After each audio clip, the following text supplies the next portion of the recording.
Actually I'm not gonna lie, you probably never seen me cry in public. Pero dito, nihilak yun ko. Because I haven't seen him for I think 2 months since October.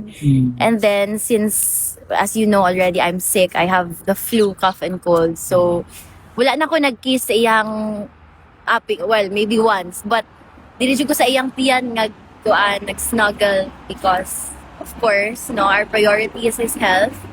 And, dili na to gusto nga mahawa siya. So, na-surprise siya, of course. When I go there, good, pag makita na ko siya, syagit ko, Papa Rudy! And so I shouted, and then, nidako yung mata. He looked very surprised, but also happy. And then, he told me I look beautiful.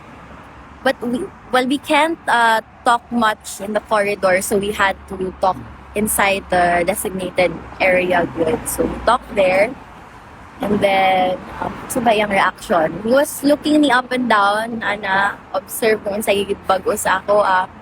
At first, he noticed his ring that I wear. Mao ni iyang college ring. It's his favorite ring ever, because he is very proud that he is a lawyer. So mao to niya. This is his favorite ring yun.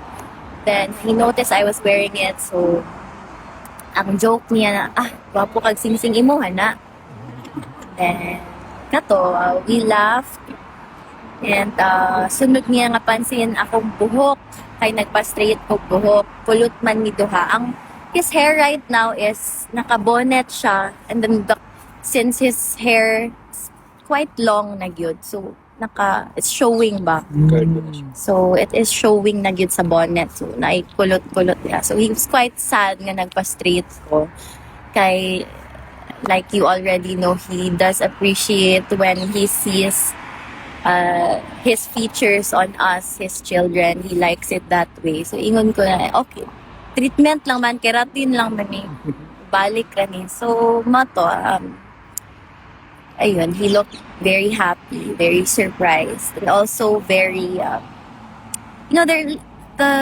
really saw the look of longing in his eyes. And then, like I said again, inevitably, I cried, yun. Nagluhod ko dito diri ko nigako sa iyang tiyan. And then he said na, he doesn't regret having a daughter like me.